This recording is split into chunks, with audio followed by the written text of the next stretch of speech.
Jake, just co-sign the loan. My parents insisted. She's your sister. She needs help. For months later, the first missed payment arrived. Then another. When I saw her Instagram post, cocktail in hand, captioned work hard, play hard, I knew exactly what to do. I just need a cosigner. That's it, Jake. Sarah's voice was sweet, too sweet. The kind of tone she used when she wanted something. I leaned back in my chair, arms crossed. And why exactly do you need me? Sarah huffed. Because my credit isn't great. Okay? But this isn't some random impulse buy. I've got a plan. Uh-huh. I muttered. Jake. Mom's voice cut in, sharper than usual. This is an opportunity for your sister. She's trying to build something for herself. By taking out a car loan she can't afford? Dad slammed his coffee mug onto the table. Watch your tone. I clenched my jaw. Here we go.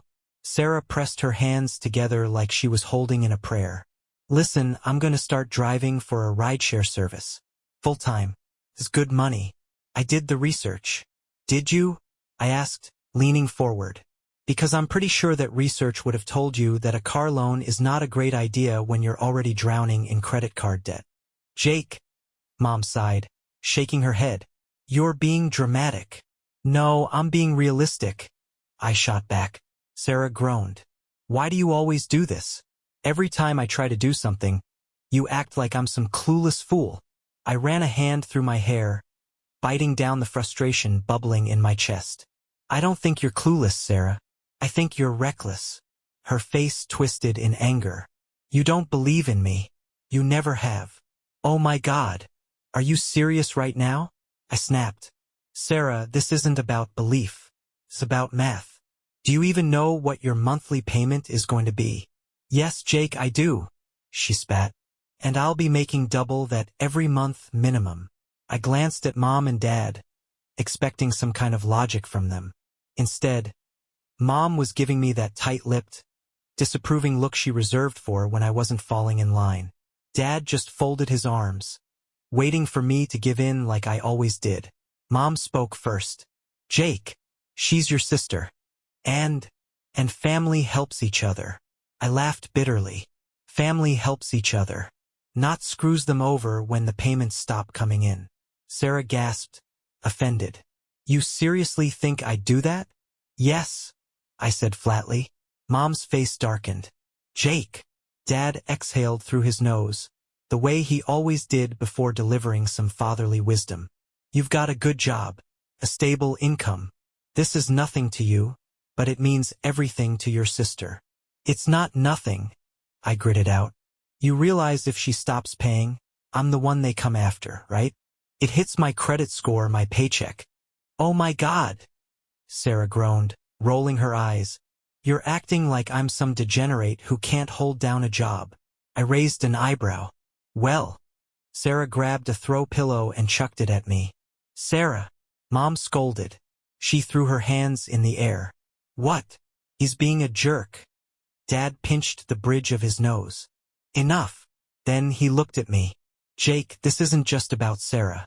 It's about us as a family. We believe in her. We're asking you to do the same. I exhaled sharply, looking away. I already knew how this would end. I could fight, or I could sign the papers. Sarah nudged the contract toward me, her voice suddenly softer. Please, Jake, just this once. My gut screamed, don't do it. But I reached for the pen anyway. Sarah lasted exactly 4 months. At first, she was buzzing with excitement. Jake, I made $250 in one night. She'd text me. Told you this was a good idea. For a while, she actually put in the work. She'd wake up early, drive until midnight some days, even turn down plans to stay on the road. And I'll admit, I started to think, maybe I was wrong. Maybe she's actually sticking to something for once. Then the excuses started. Ugh, I needed a mental health break. Driving all day is exhausting. Some guy puked in my car, and now I need to get it detailed. That's like my whole day's earnings gone. I was gonna drive this weekend, but Ashley got free tickets to Miami, and I needed this trip, Jake. You don't get it. I got it. I got it when the first late payment notice came in the mail, addressed to me. I got it when the bank called, saying the second payment hadn't gone through either. I really got it when I checked her Instagram and saw a picture of her lounging on a beach with a margarita. The caption reading, "Work hard, play harder, palm tree sparkles." That was the moment I knew. I called her immediately. She didn't pick up. I called again, straight to voicemail. So I sent a text. "Sarah, where's the car payment?" 3 dots appeared, then disappeared. Then finally, "Chill, Jake. I'm handling it." I took a deep breath and replied, "Define handling it." "Nothing. Fine. If she wanted to play games, I'd take it straight to the source." I called Mom. "Jake, how's my favorite son?" She greeted cheerfully. "I'm your only son, Mom. Where's Sarah?" "Oh, she's out with some friends, I think." "Why?" "She missed her last 2 car payments." Silence. Then, a carefully neutral, "Oh." I rubbed my temples. "Oh? That's all you have to say?" "Well, she's been going through a tough time, Jake. You know how stressful this job has been for her." "She hasn't had this job for a month, Mom. She quit." "She didn't quit. She just needed a break. It was affecting her mental health." "Did she tell the bank that?" "Because they don't seem to care about her mental health, Mom. They care about the money." Mom sighed. "Jake, you make plenty. Can't you just cover this for a little while? She'll get back on her feet soon." I barked out a laugh. "Wow. I knew this was coming." "Jake." "No, seriously. I should have placed a bet." "How long before they ask me to just pay it myself?" "Don't be so dramatic." I gripped the phone tighter. "Dramatic? Mom, I co-signed that loan as a favor. Not so you and Dad could sit back while I pay for Sarah's financial decisions." "Watch your tone." "No. You watch who you're defending right now.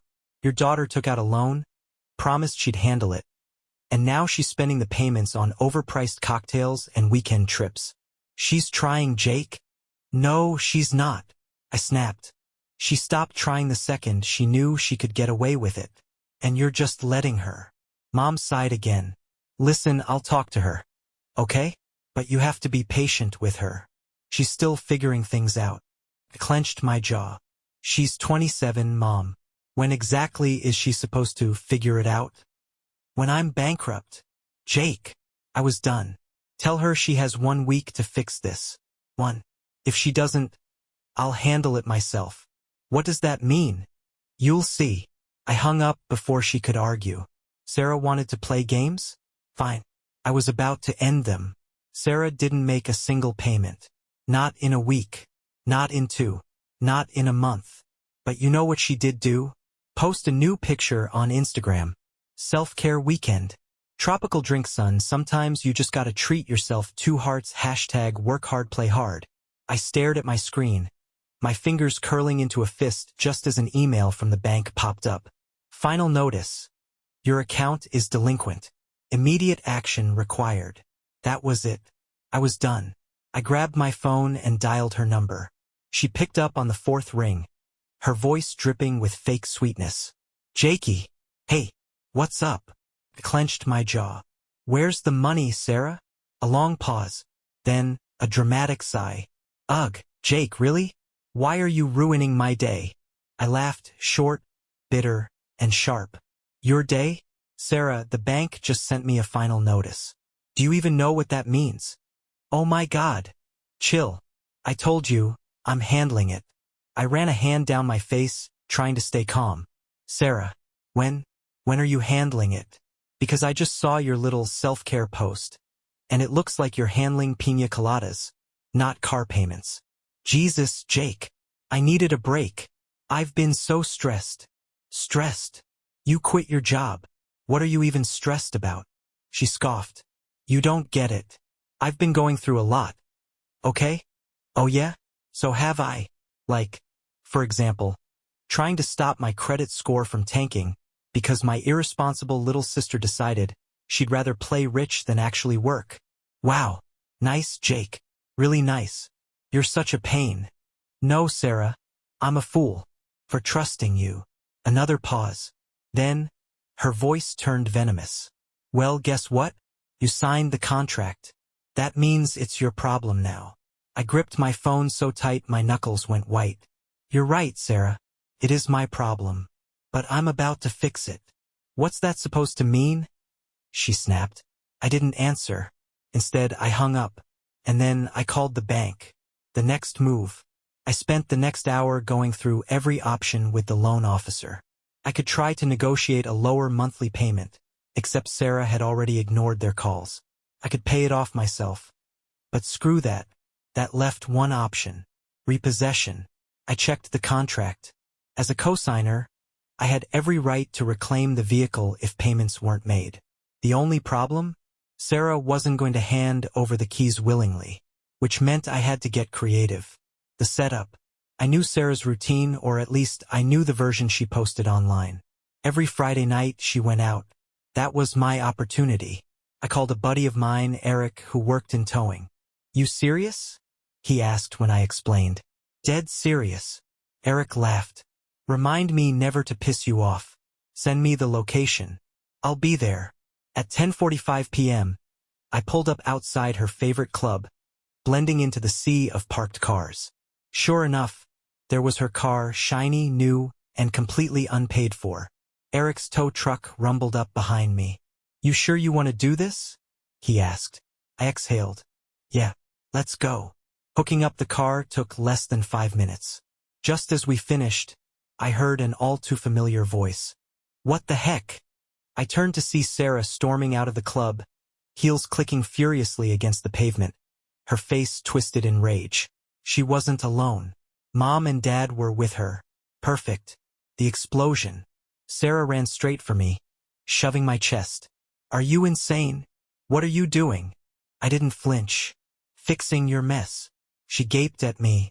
You're stealing my car. No, I said calmly. I'm taking my car. The one I co-signed for. The one you stopped paying for. Dad stepped in, his voice low and dangerous. Jake, let's talk about this. I crossed my arms. Oh, now you want to talk? Mom's voice wobbled. Honey, this isn't necessary. We can figure something out as a family. I let out a sharp, humorless laugh. Oh, now we're a family? Where was that when you told me to just cover the payments while Sarah was partying? Sarah's face turned red. I needed this break. You have no idea what I've been dealing with. Oh, I have every idea. I shot back. You've been dealing with luxury brunches, overpriced cocktails, and vacations you can't afford. She stomped her foot like a bratty teenager. You're ruining my life. I stepped closer, my voice dropping. No, Sarah. You did that all by yourself. She turned to Mom and Dad, her voice breaking. Are you seriously letting him do this? Mom. Mom looked at me, pleading. Jake, sweetheart, this isn't fair. She's trying. She's not trying. I snapped. She's failing. And I'm done being the safety net. Sarah turned to Eric, her hands on her hips. You can't do this. I'll call the police. Eric smirked. Go ahead. They'll tell you the same thing I will. It's legal. Your brother's name is on the contract. He has every right to take it. Sarah's mouth opened and closed, her mind scrambling for a counterattack. Dad clenched his fists. Jake, stop this. Right now. I met his gaze. Or what? You'll cut me off. I gestured to the car. Newsflash, Dad. I've been paying my own bills for years. The only one who needs you is her. Silence. Sarah's breath hitched. We're done. I smiled coldly. At least now I won't be cleaning up your mess. Eric gave me a nod. We good. I turned away from my family, if you could even call them that, and waved my hand. Yeah, we're good. The tow truck pulled away, Sarah's screams fading into the night. I didn't look back. The silence after the storm was deafening. No screaming phone calls. No endless texts. No fake apologies from Sarah. Just silence. For the first time in months, I wasn't waking up to bank notices or anxiety-inducing missed payments. The car was gone, the loan was settled, and Sarah's financial disaster was no longer my problem. But if I thought she'd just disappear quietly, I was dead wrong. 3 days later, Mom showed up at my apartment. The guilt trip begins. I barely had the door open before she shoved past me, her purse swinging dramatically over her shoulder. "What is wrong with you, Jake?" I sighed. "Good to see you too, Mom." She spun around, eyes flashing. "Do not joke about this. Your sister is devastated. She's in bed crying. She can't even eat. You stole her car." I leaned against the wall, arms crossed. "You mean the car I was legally responsible for? The one she refused to pay for? That car." "Jake," she hissed, lowering her voice like she was about to deliver some grand wisdom. "Family doesn't do this to each other." I let out a dry laugh. "Oh, really? Because it kind of feels like family doesn't leave their own to drown in debt while they're sipping cocktails on vacation." Mom's face twitched, but she wasn't backing down. "She was trying. You just humiliated her in front of everyone. You embarrassed us. Your father is furious." I stared at her. "And? What do you expect me to do, Mom? Give her a new car?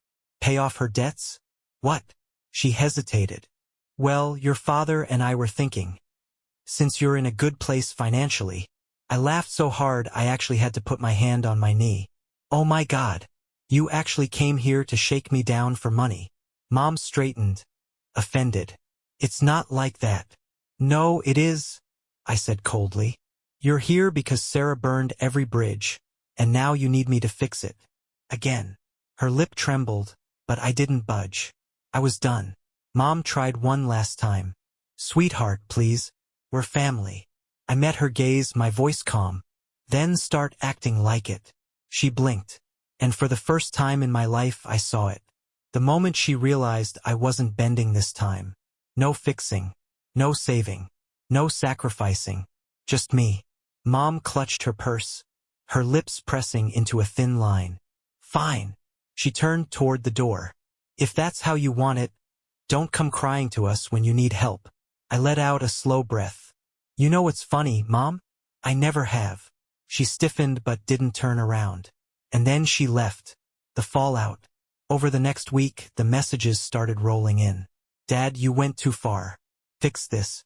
"Sarah, I hate you. I hope you rot." "Random cousin I hadn't spoken to in years. Bro, heard you ruined your family." Harsh. I ignored them all. The old me, the family fixer, would have spent hours arguing, justifying, begging them to understand. But I didn't owe them anything. I went to work, hung out with friends, actually enjoyed my life without waiting for the next financial disaster to explode in my face. Then, a week later, Sarah finally hit rock bottom. The desperation play. She called me at 2 a.m. I almost ignored it. Almost. I picked up, half expecting another screaming match. But what I got instead? Sobbing. "Jake," her voice was wrecked. I don't know what to do." I sat up. "What happened?" She sniffled. I can't get to work. A sharp inhale. "I lost my apartment. They kicked me out." I closed my eyes. "Of course. Mom and Dad won't let me stay," she whispered. "They said I need to learn responsibility." I almost choked. The irony. "Please, Jake. I don't have anywhere else to go." I exhaled slowly. "So let me get this straight. Mom and Dad, who spent months making me the villain, are suddenly all about responsibility now that they'd have to deal with you." Sarah whimpered. "Jake, please. I'll do better. I promise. Just let me crash for a little bit." I let her words hang in the air. She expected me to cave. I always had before. But this time? I thought about all the times I'd saved her, covered for her, dug her out of messes she never learned from. And then I thought about my own future. My peace. My happiness. And I made a choice. "No, Sarah." Silence. Then pure disbelief. "Wait. What?" I said no. My voice was firm, unshaken. She let out a laugh, high and nervous, like she thought I was joking. "Jake, come on. I have nothing right now." I leaned back against my pillows, my voice eerily calm. "Then maybe you should have thought about that before blowing every chance you had." "Jake?" I cut her off. "I hope you figure it out, Sarah. Really. But you're not my problem anymore." And for the first time in my life, I hung up on her. The shift. The next day, I blocked her number. Dad sent me one last message, "This is on you." I didn't even bother responding. Because for the first time ever, it wasn't on me at all. 6 months later, I stood in my own apartment, my real home, not just a place where I was constantly waiting for the next family disaster to explode. No texts demanding money. No guilt trips. No Sarah blowing up my phone with excuses. Just silence. And peace. The final attempt. It had been months since I'd heard from Sarah. She had disappeared from social media, stopped trying to contact me, and for the first time in years I had zero responsibilities tied to her mess. Then one evening I got a text from an unknown number. Sarah, Jake, I know I'm probably the last person you want to hear from, but can we talk? I stared at the message for a long time. Part of me wanted to ignore it.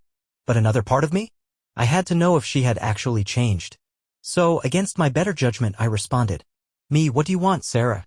Her reply came almost immediately. Sarah, I need to see you. Please. So I agreed to meet. The coffee shop confrontation. I picked a neutral place, one where she couldn't throw a tantrum or make a scene. When she walked in, she looked different. Not the Instagram perfect, designer-wearing Sarah I had known. She looked tired. There were dark circles under her eyes, her hair wasn't perfectly styled, and for the first time in years, she didn't have the same smug look on her face. She sat down, nervously stirring the coffee she had barely touched. Thanks for meeting me, she muttered. I leaned back in my chair, arms crossed. Get to the point, Sarah. She winced but nodded. I've been working. At a diner. That caught me off guard. You? Working?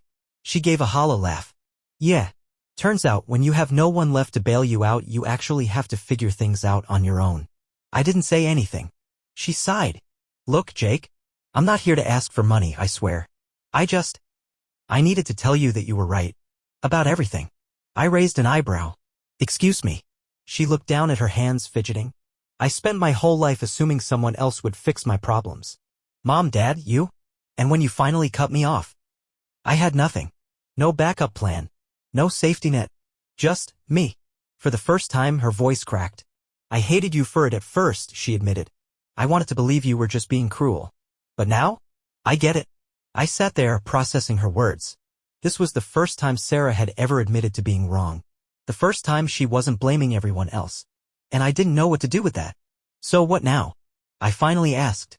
She exhaled shakily. I don't know. I'm just trying. I'm not asking you to forgive me overnight, but I wanted you to know that I see it now. And I'm sorry. I studied her, trying to see if this was another manipulation. But for the first time in forever, I believed her. I nodded slowly. Good. You should be. She let out a small, sad smile. Yeah. Moving forward. Sarah and I didn't magically go back to being close. But I walked out of that coffee shop feeling lighter. For once, I wasn't carrying her weight anymore. I had finally let go. And that was freedom.